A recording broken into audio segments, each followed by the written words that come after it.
717 டாஸ்மாக் கடைகள் மூடப்பட்டதாக முதல்வர் அறிவித்த நிலையில் சேரன் மகாதேவி தனியார் பள்ளி எதிரில் மதுபான கடை இன்னமும் செயல்படுவதாக குற்றச்சாட்டு எழுந்துள்ளது. கூடுதல் தகவல்களோடு இணைக்கிறார் செய்தியாளர் வனராஜ் சங்கர். வனராஜ் சங்கர், வணக்கம். இது தொடர்பான கூடுதல் விவரங்கள். வணக்கம். நிச்சயமாக 717 டாஸ்மாக் கடைகள் தமிழகம் முழுவதும் கல்வி நிறுவனங்கள், மத வழிபாட்டு ஆலயங்கள் பகுதியில் இருப்பது மூடப்பட்டதாக முதல்வர் ஜோசப் விஜய் அறிவித்த நிலையில் சேரன் மகாதேவி, திருநெல்வேலி மாவட்டம் சேரன் மகாதேவியில் உள்ள தனியார் பள்ளி எதிரில் தற்போதும் ஒரு மதுபான கடை செயல்பட்டுக் கொண்டுதான் இருக்கிறது.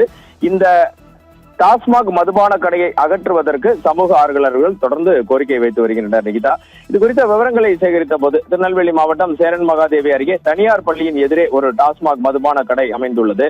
தமிழக முதலமைச்சராக ஜோசப் விஜய் புதிதாக பொறுப்பேற்ற பின் பள்ளிகள் மற்றும் கோவில்கள் பகுதிகளில் உள்ள 717 டாஸ்மாக் கடைகளை அடைக்க உத்தரவிட்டிருந்த நிலையில் சேரன் மகாதேவி அருகே தனியார் பள்ளிக்கு எதிரே செயல்பட்டு வரும் அரசு டாஸ்மாக் மதுபான கடையால் பல்வேறு இடையூறுகளை சந்தித்து வருவதாக அப்பள்ளி குழந்தைகளின் பெற்றோர்கள் தொடர்ந்து குற்றச்சாட்டினை முன்வைக்கின்றனர். மேலும் இந்த டாஸ்மாக் கடையிலிருந்து மது அருந்திவிட்டு வெளிவரும் மது பிரியர்கள் ஆடை இல்லாமல் அரை நிர்வாணமாக ரோட்டில் விழுந்து கிடப்பது போன்ற சம்பவங்கள் சாலையில் செல்வோர்களை மட்டுமல்ல பள்ளியில் படிக்க வரும் மாணவ மாணவிகளையும் முகம் சுளிக்கும் வகையில் அமைந்துள்ளது. இது குறித்து அப்பகுதியில் உள்ளவர்கள் கூறும்போது, முதல்வர் உத்தரவிட்ட நிலையிலும் அதன்படி இந்த டாஸ்மாக் கடை மூடப்படவில்லை, தொடர்ந்து நடைபெற்று வருகிறது. பள்ளியின் எதிரே இருப்பதால் மாணவர்களுக்கு மனநிலை எப்படி இருக்கும்?